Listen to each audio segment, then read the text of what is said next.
Ethan Cole did not drop the coffee mug. Later, if he was honest, that was the detail that stayed with him most. Not the text itself, not the affair, not even the exact moment his marriage split open before sunrise. Just the fact that he had stood there at 6:14 on a Thursday morning, one hand wrapped around a still warm ceramic mug, and somehow managed not to let it slip. No crash, no shouting, no dramatic breakdown in a spotless kitchen, only silence, and a message glowing on his wife's phone against the white quartz island in the middle of their Bellevue home. Can't wait to get you back in that room today. Same hotel. Wear the red set. And bring that perfume your husband bought you. Ethan read it twice, then a third time. Upstairs, the shower ran.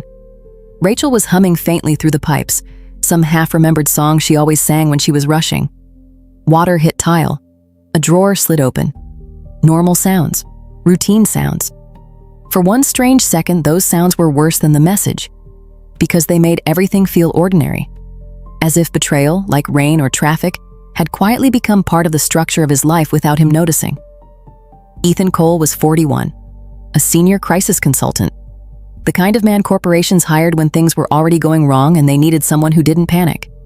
He had spent 15 years spotting risk early, containing damage, closing vulnerabilities, and somehow in his own house, in his own marriage, he had missed the most obvious breach of all. He didn't touch her phone. Not at first. He stood very still and let the first wave pass through him. It wasn't grief. Not yet. It wasn't rage either. It was something colder. A kind of internal stillness. The feeling that comes right before a structure fails. Then he set his mug down carefully, took out his own phone and photographed the screen. One close shot, one wider. Documentation first, emotion later. That rule had saved clients millions. It might as well save him now. He placed Rachel's phone exactly where it had been, even adjusted the angle slightly. Small details mattered. They always did. Upstairs, the shower stopped. A minute later, he heard the closet door open. Then footsteps. His eyes drifted toward the backyard windows. Rain had fallen overnight. The lawn was dark and wet. The sky that familiar Seattle gray. He remembered buying their patio furniture last year because Rachel said they should entertain more. Funny what you remember in moments like that. Not vows, not anniversaries, patio furniture. Marriage doesn't break all at once. It breaks in inventory. 15 minutes later, Rachel came downstairs dressed for work. Silk blouse, tailored slacks, damp hair. She kissed his cheek casually. "You're up early." "I had Europe calls," Ethan said. Smooth, normal. She poured oat milk, opened the avocado drawer. Same hands, same morning. "How late tonight?" he asked. She shrugged. "Maybe 8. Depends how painful they make the meeting." There it was. The lie sounded effortless, practiced. "Want eggs?" he asked. "That'd be great." He cooked breakfast while knowing she planned to meet another man later that day. It should have felt humiliating. Instead, it felt clarifying, like the picture had finally come into focus. While she talked about imaginary meetings, he realized something simple. Trust, in the wrong hands, is just access. At 6:52, she grabbed her bag. "Try not to skip lunch," she said. "You get mean when you don't eat." He almost asked if Derek knew that too. Instead, he smiled. "I'll survive." She smiled back, then left. Ethan stood at the window and watched her back the Audi down the driveway. Brake at the gate.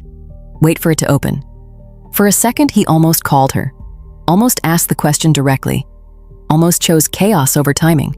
His hand even moved slightly toward his phone. Then the gate closed. The car turned onto the wet street and disappeared. And the moment passed. Only after the gate shut did the house finally feel silent. He waited 10 seconds, then moved. No pacing, no shouting, no dramatic decisions. He went to his office and wrote 3 words: money exposure timeline. Underneath, do not confront her before the structure is in place. Some men react with emotion. Ethan reacted with sequence. By 7:20, he was driving downtown. By 7:48, he was in his office. By 8 o'clock, he had called Noah Pierce, Cyber Intelligence, Lena Ortiz, Forensic Accounting, David Foster, Family Law. No speeches, just facts. By mid-morning, the picture was already worse. A hidden account, regular transfers, almost $38,000. Account nickname, Fresh Start. He hadn't just been cheated on, he had been budgeted against. By noon, hotel bills, hidden expenses, misused reimbursements. This wasn't just an affair, it was planning. By 2:40, Noah confirmed the other man. Derek Lawson, former athlete, dealership manager, married, financial pressure, digital evidence everywhere. By 4:10, Ethan made the last call. Victoria Lawson, Derek's wife. This is Victoria. My name is Ethan Cole. I believe your husband and my wife are involved. Silence, not shock, recognition. I also believe there are financial overlaps you should know about. Pause. Can you be downtown at 5? Yes. Bring documentation. Her office was quiet, minimal, controlled. She reviewed everything without drama. One small pause, then composure again. How long have you known? Since this morning. You work fast. I work carefully. She studied him. What do you want? I want to contain my damage. Pause. I assume you want the same. Yes. I also want them unaware. She leaned back. You're proposing synchronized consequences. I'm proposing timing. For the first time, she showed the smallest hint of agreement. She extended her hand. Then we make sure they don't see it coming. And for the first time that day, Ethan felt something close to relief. Not because it hurt less. Because now there was structure. Victoria Lawson didn't pretend this was emotional. That was the first thing Ethan respected about her. There were no speeches about betrayal, no dramatic anger, no attempt to connect through shared pain. Whatever she felt about her husband was locked behind professional discipline. What she wanted was control, and control was something Ethan understood. They spent the next hour building something that looked less like revenge and more like containment. Parallel timelines, legal triggers, financial pressure points, information sequencing. Victoria wrote everything down in precise, efficient handwriting. If they get even 12 hours of warning, she said, they coordinate their stories. And if they coordinate, everything becomes slower. Ethan nodded. Then they don't get 12 hours. She studied him. You've done this before. Professionally. But not personally. No. She tapped her pen once. Good. Then we proceed like this is what it is. And what is it? A controlled demolition. She then explained what she already suspected. Derek had been under pressure for months. Business stress, personal debt, expensive habits, declining liquidity. He started talking about new opportunities last year, she said. Expansion, future plans. Things that sounded ambitious but never had details. Ethan didn't respond. Because he already understood. Men like Derek didn't plan expansion. They planned exits. Victoria seemed to read the same conclusion. I believe, she said calmly, your wife was part of his transition plan. That landed. Not emotionally, structurally. Rachel hadn't just been cheating, she had been investing. They agreed to move within 5 days, not immediately. Immediate action creates noise. Noise creates mistakes. Preparation wins more often than speed. Ethan needed time to complete documentation. Victoria needed time to coordinate financial pressure already building around Derek's business. Before he left, she gave one final instruction. Do not confront her early. I won't. They confessed too little when surprised. Evidence first, pressure second, conversation last. Ethan gave a slight nod. That was my thinking too. Victoria closed her notebook. Good. Then we won't waste time. The next 5 days were harder than discovery. Discovery is shock. Execution is endurance. Rachel continued her routine as if nothing had changed. Morning coffee, work calls, gym visits, invented meetings. Once you know someone is lying, their lies stop sounding convincing.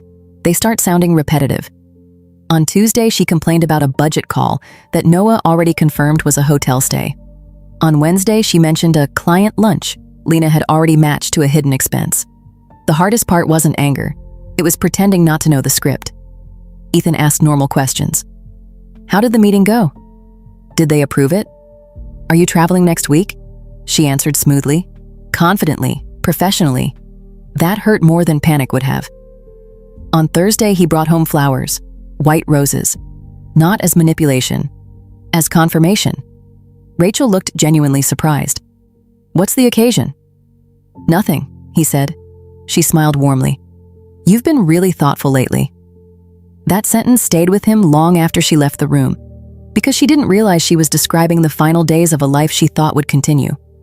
That night, she texted Derek from the bathroom. Ethan heard the small, suppressed laugh. That bothered him more than anything else. Not jealousy, recognition. She sounded younger when she laughed with Derek, less responsible, like someone temporarily released from consequences. Affairs often function like vacations from reality. The bill always arrives later. Friday, she said she was visiting her sister in Tacoma. Instead, she checked into a downtown hotel. Noah confirmed it within minutes. Ethan didn't ask for photos. Images linger. Data closes cases. That evening, she returned home relaxed. Looser posture, easy conversation, the quiet afterglow of someone living another version of their life. She tried to initiate intimacy, not emotionally, maintenance behavior. He declined gently. Long day, she shrugged. Rain check, and fell asleep quickly. That was the moment Ethan became completely certain. Not because she cheated, because she no longer saw him. He had become infrastructure, something stable she moved around while building her real future elsewhere. Saturday morning, he told her he had to fly to Portland. Unexpected compliance issue. She reacted perfectly. Concern, support, offers to help, offers to drive him. The only thing she couldn't hide was the microscopic delay before answering. That tiny calculation people make when unexpected freedom appears. He noticed. She didn't notice him noticing. At 5:55 Monday morning, he kissed her goodbye. She told him to call when he landed. He said he would. He drove towards SeaTac, exited 15 minutes later, checked into a Marriott 10 minutes from home. War doesn't require distance. It requires positioning. From that hotel room, the final sequence began. David filed divorce documentation. Lena finalized financial summaries. Victoria triggered financial pressure on Derek. Nobody used the word revenge. They used words like timing sequence documentation leverage. At 1:20 p.m., investigators appeared at Derek's dealership. At 1:45, accounts froze. At 2:10, legal filings processed. At 2:35, Ethan submitted compliance concerns to Rachel's employer. Facts only. No emotion. Truth travels faster when it looks neutral. The brilliance of coordination isn't drama. It's confusion. Everyone becomes too busy managing their own crisis to warn anyone else. At 3:05, Victoria texted, "He's being questioned." At 3:22, David texted, "Accounts restricted." At 4, Ethan received confirmation Rachel was in HR review. Ethan sat quietly watching rain gather on the hotel window. No celebration, no satisfaction, just completion. Plans rarely feel dramatic when they work. They feel quiet. He drove home around 6:10 p.m. He knew Rachel would arrive soon. He also knew this was the last calm moment. He poured 2 fingers of bourbon. Not for courage, for transition. The house already felt different, not empty, clarified. At 6:37, the garage door opened. Her footsteps, car door, her voice. "Ethan?" She entered and froze. Because he should have been in Portland. "You didn't leave?" "Plans changed." That was enough to start panic. "What do you mean?" "I mean, plans changed." She stepped closer. "What's going on?" He said her name. Rachel. That was when she understood. Not fully, but enough. "We need to talk." Denial came first. It always does. "You're scaring me. This isn't what you think. You're misunderstanding." He let her speak. Silence forces truth faster than accusation. When she finished, he turned on the television. Evidence appeared. Hotel confirmations, financial transfers, timelines. Her confidence collapsed slowly, like pressure leaking from something overinflated. She grabbed her phone. No service. Faster typing. Nothing. "You did this?" she asked. She stared at him like she didn't understand reality. For several seconds, she said nothing. Then something strange happened. She looked at the stove. Not him, not the evidence. "The eggs?" she said quietly. "They're still on." It was such a small, absurd thing to notice that Ethan almost felt disoriented. Shock doesn't always look dramatic. Sometimes the brain reaches for anything normal. "I responded," he said. That distinction mattered. She tried another strategy. "It wasn't serious." Then, you were always working. Then, I was lonely. He listened, then asked one question. Did you move $38,000 into a private account while planning to leave? She didn't answer, because she couldn't. Her shoulders began shaking. What happens now? Process. That word frightened her more than anger would have. She sat down slowly. For the first time, she looked small. Not physically, situationally. Like someone realizing rules existed after all. What do you want? She asked quietly. Ethan thought for a long moment. Order. And in that moment, she understood something important. This wasn't a fight. It wasn't a marriage crisis. Consequences had simply arrived. Rachel didn't go upstairs to their bedroom. She went to the guest room. She didn't ask where she should sleep. She didn't argue. She simply walked past the staircase that led to their shared space and chose the smaller room at the end of the hallway like someone who already understood the answer. That detail stayed with Ethan longer than anything she said that night, because it meant she knew. Not legally, not verbally, instinctively. Some part of her already understood she had crossed something she could not walk back from. About 10 minutes later, he heard her crying through the wall. Not loud, not dramatic. Just uneven breathing and the quiet sounds people make when they finally stop performing. Ethan didn't go to her, not because he wanted her to suffer, because he had nothing left to say that would change anything. Instead, he sat at the kitchen island where everything had started and sent David a short message. Conversation done. Proceed. David replied within a minute. Understood. Next phase tomorrow. Ethan put the phone down and stared at the reflection of the kitchen lights in the dark window. For the first time that day, the adrenaline began to fade. What replaced it wasn't relief. It was exhaustion. Discovery gives you energy. Resolution takes it. About half an hour later, Rachel came downstairs again. Jeans, oversized sweater. No makeup. Her face looked swollen from crying and strangely younger without the usual careful presentation she wore to work. For a moment, she didn't look like the woman who had engineered a quiet exit strategy. She looked like someone who had just realized she didn't have one anymore. Ethan didn't raise his voice, didn't pace, didn't accuse. He explained things slowly, almost like a briefing. Legal filing had begun, accounts were restricted, financial review was underway. She would need to relocate. Future communication would go through attorneys. Neutral language. Because emotional language opens doors. Neutral language closes them. She tried to resist at first, not aggressively, desperately. You can't just decide everything. I have rights. I can get a lawyer. Ethan nodded. You should. That answer stopped her. People expect resistance. They don't expect calm agreement. She tried again. No judge would leave me with nothing. Ethan placed the prenup in front of her. Read section 14. She didn't want to. That was obvious. But she did. Slowly. Her breathing changed halfway through. That's not fair, she said quietly. That's signed, Ethan answered. That night she slept in the guest room. Ethan slept in their bedroom. For the first time in months, he slept deeply. Not peacefully. Just without the background tension he now realized had existed for a long time. When betrayal is hidden, your body often knows before your mind does. Morning arrived gray and quiet. Routine returned immediately. Ethan went for his usual 6 a.m. run. Not as a statement. Because routine stabilizes. When he returned, Rachel was already awake, sitting at the kitchen counter holding a mug she wasn't drinking from. They barely spoke.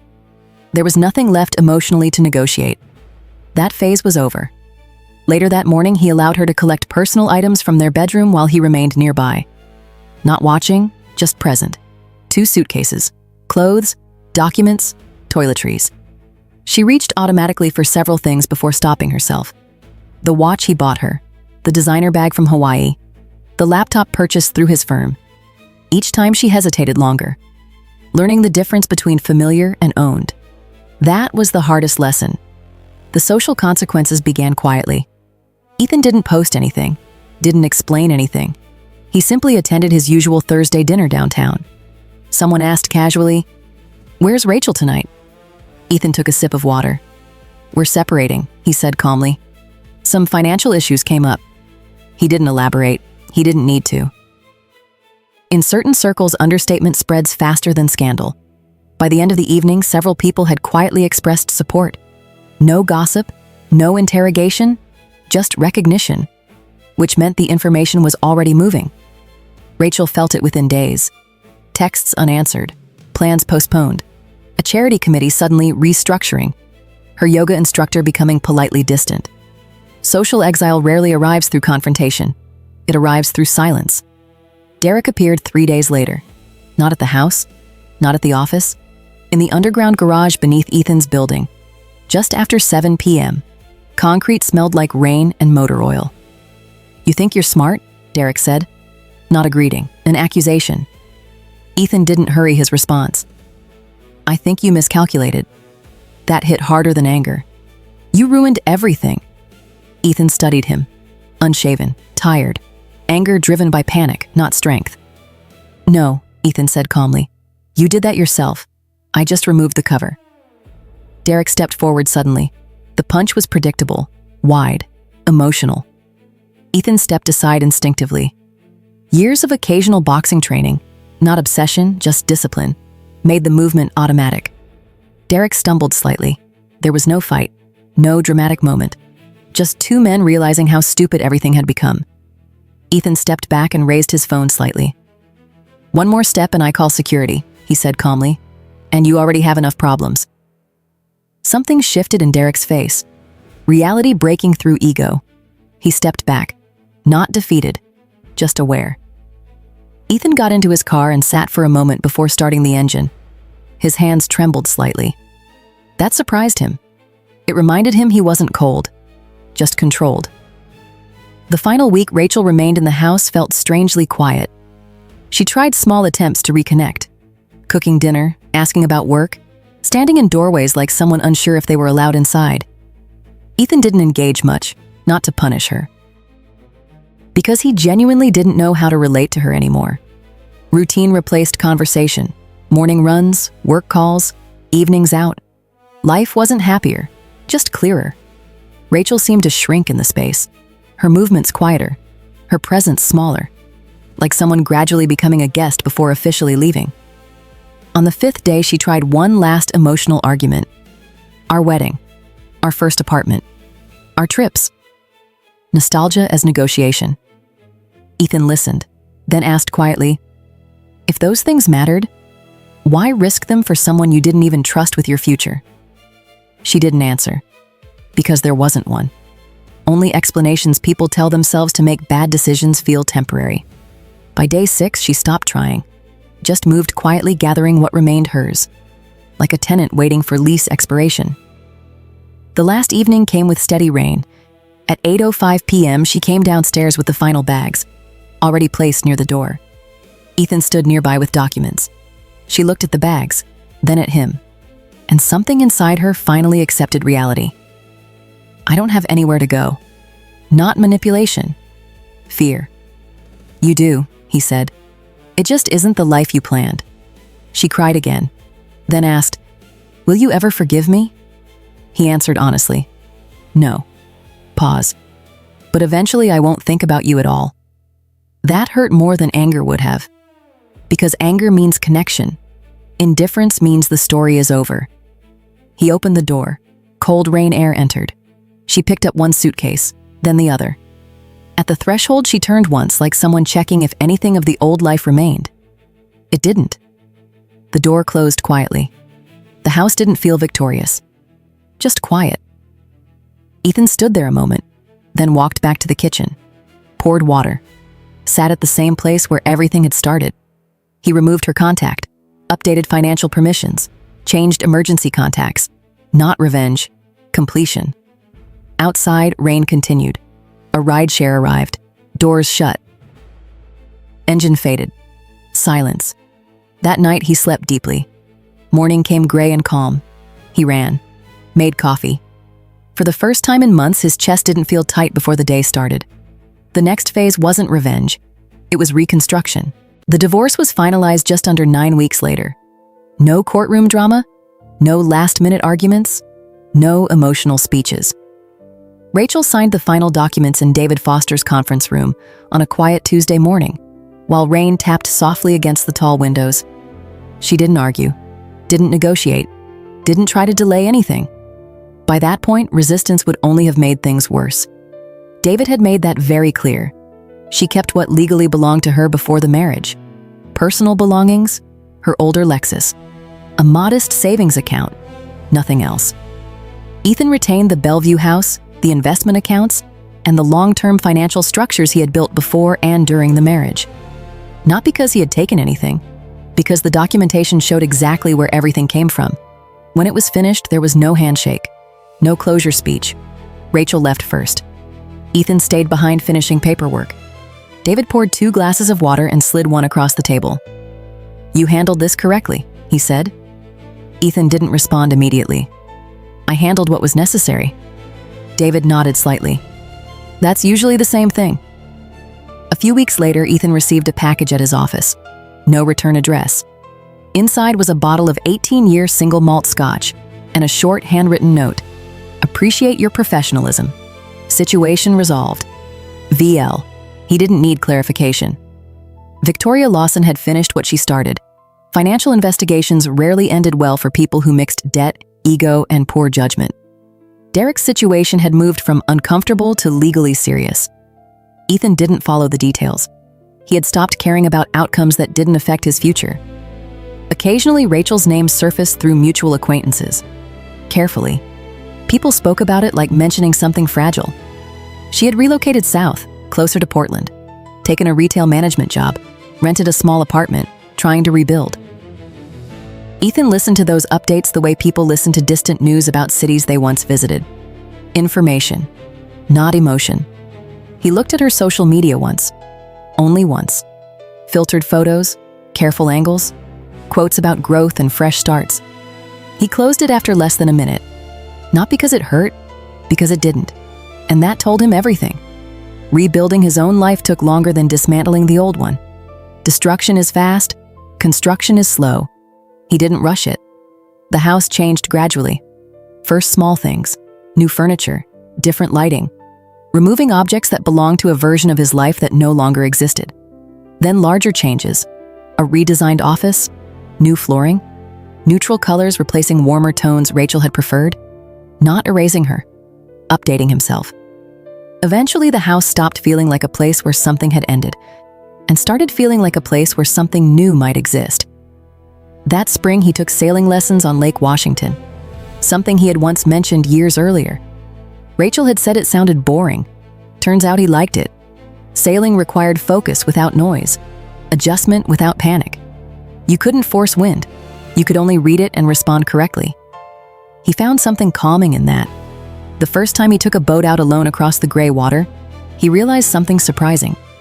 It had been months since he had thought about Derek or Rachel, not because he tried not to, because he simply hadn't needed to. His social life shifted naturally. Different events, different conversations. Some people knew his history, many didn't, and he found he preferred that balance. He joined a different private club where nobody associated him with a divorce story. He attended more cultural events, fundraisers, industry dinners. Not because he needed distraction, because life was continuing. Within 6 months, the story stopped being his story. It became just another thing people vaguely remembered hearing about. Within a year, most people had forgotten completely, which was exactly what he wanted. He never contacted Rachel again, not from anger, from completion. Some chapters don't need revisiting once they end. The anger he had felt that morning months earlier didn't stay. It transformed, first into focus, then into action, then into distance, eventually into something quieter, awareness. He understood now how easily people drift into parallel lives without noticing, how routine can hide problems instead of preventing them. He didn't become suspicious, but he became attentive. There's a difference. About 3 years later, he met Claire Bennett, not through drama, not through dating apps. At a development fundraiser neither of them really wanted to attend. She ran a small architecture and design firm, direct, calm, someone who listened before speaking. Their first conversations weren't romantic. They were practical, work, travel, books, life after difficult chapters. He told her about his divorce on their 4th dinner, not as confession, as context. She listened without interrupting, then said something simple. People always show who they are eventually. The real question is whether we pay attention when they do. That was enough. They married about a year later. Small ceremony, close friends, no spectacle. They bought a different house together on the east side of the lake. Neutral ground, no shared ghosts. Their relationship wasn't dramatic. It was stable, transparent. Financial expectations were discussed openly from the beginning. Boundaries were clear without being harsh. Trust was treated as something maintained, not assumed. Sometimes people mistake calm for lack of passion. Ethan had learned something different. Calm is what love looks like when it's healthy. Occasionally, on restless nights, he still thought about that morning years earlier. Not the betrayal, not the anger. Just the moment everything became clear. The moment life divided into two versions. Before he understood how easily stability could disappear. And after he learned how to build it deliberately. He didn't regret how he handled it. Not because he felt justified, because he felt finished. There's a difference. People sometimes asked carefully if he had ever considered forgiveness. He usually answered the same way. I focused on closure. Because forgiveness is emotional. Closure is structural. He chose structure. His life became quieter, more deliberate, less reactive. He no longer needed to prove strength. Not to Rachel, not to Derek, not even to himself. That was the real change. Not the assets, not the outcome. The absence of constant vigilance. Every morning he woke beside someone who chose him deliberately. Not for stability, not for convenience. Just because she wanted the same kind of life he did. Predictable, honest, built slowly. Sometimes he stood by the window while it rained, watching water track down the glass. Years earlier, rain had felt symbolic. Now it just felt like weather, which might have been the clearest sign he had truly moved forward. He rarely thought about Rachel anymore. When he did, it wasn't anger. More like remembering a company you once worked for early in your career. Important once. No longer relevant. The real victory hadn't been keeping the house, or protecting the money, or proving anything. It had been learning he could survive betrayal without becoming defined by it, that he could rebuild without becoming bitter. That trust, rebuilt carefully, could become stronger than naive trust ever was. And that was why he slept well. Not because he had won, because he no longer needed to fight. Claire never asked Ethan to forget his past, and he never asked her to fully understand it. What they built worked because neither of them tried to rewrite history. They simply refused to let it dictate the present. They both entered the relationship with experience, with mistakes, with scars they didn't feel the need to fully explain. And strangely, that made things easier. There were no illusions left to break, no expectations of perfect love. Just two adults choosing each other with open eyes. Their relationship didn't look like the kind of love people chase in their 20s. There were no emotional roller coasters, no dramatic reconciliations, no need to test loyalty through conflict. Instead, there was something quieter. Reliability, mutual respect, the kind of trust that grows slowly because both people understand how easily it can be broken. Ethan sometimes thought about how different this felt from his first marriage. Back then, he believed love meant permanence. Now he understood it meant maintenance.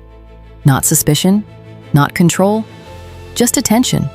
Small conversations, checking in, not assuming everything is fine just because nothing looks wrong. What he took from the collapse of his first marriage wasn't how to become harder. It was how to become clearer. Clear about what he would tolerate, clear about what mattered, clear about how easily people drift apart when honesty gets replaced by convenience. Some people assumed what he went through must have made him cynical. It hadn't. If anything, it made him more intentional. He still believed in relationships. He just no longer believed they survived on emotion alone. They survived on consistency, accountability, shared effort. Things less exciting than passion, but far more durable. Years later, Rachel existed in his memory less as a person and more as a turning point. Not the villain of his story, not even the tragedy. Just the moment his life divided into two versions of himself. The man who believed stability happened automatically, and the man who understood stability had to be protected. What surprised him most was that he didn't hate her. Hate takes energy. And eventually she simply stopped being worth that energy. What remained was something closer to neutrality. Like remembering a difficult job that once taught you something important. Necessary once. No longer important. Some evenings he still stood near the same window where years earlier he had watched rain fall while his life quietly changed direction. The difference now was simple. Back then he had stood there trying to understand what he had lost. Now he stood there aware of what he had built. He no longer replayed the betrayal, no longer imagined different outcomes, no longer asked why. Those questions belong to the early phase of pain. Eventually you stop asking why. You start asking what now. And what came next turned out to be surprisingly ordinary. Work, travel, shared dinners, small disagreements about nothing important, planning vacations months ahead, talking about future plans instead of past damage. It wasn't dramatic, it was sustainable. And he had learned sustainable was better. If there was one real lesson he carried forward, it wasn't about revenge. It was about responsibility. Not for what others do, for how much space their actions are allowed to take afterward. You cannot control betrayal, but you can control how much of your future it occupies. That had been the real decision. Not how to punish Rachel, how to protect what came after Rachel. Occasionally, someone would ask what he learned from everything. He usually answered simply, pay attention earlier, not in suspicion, in presence. Because most relationships don't collapse suddenly. They fracture slowly while both people pretend everything is fine. His life didn't feel like victory, it felt like balance, which turned out to be better. Victory is loud, balance is quiet, and quiet lasts longer. Some nights he still woke briefly from dreams he couldn't fully remember. Not nightmares, just echoes of stress his body once carried every day. He would lie there for a moment listening. The quiet house, the steady breathing beside him, no tension in his chest. Then he would fall asleep again easily. That was how he knew he had healed. Not because he forgot, because remembering no longer hurt. He didn't think of himself as someone who had won, just someone who had continued. And sometimes continuing is the most meaningful outcome possible. The story hadn't really ended when Rachel left, or when the divorce finalized, or when Derek disappeared from his life.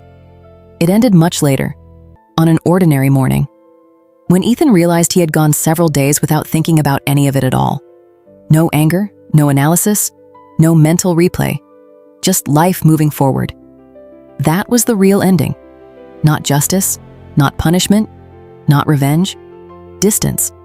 And the quiet realization that some chapters close not because everything gets answered, but because you finally stop reopening them. Some mornings he still stood in that same kitchen with a coffee mug in his hand, watching rain trace slow paths down the glass. Years earlier, that same mug had almost slipped from his fingers. Back when everything felt like it might collapse. Now his hands were steady. Not because he had become harder, because he had become calmer. He took a slow sip and set the mug down without thinking about it. No tension, no weight behind the movement. Just another quiet morning. And that was how he knew the story was truly over. Not because he had won, because he no longer felt like he was fighting. And that, more than anything else, was what peace finally looked like.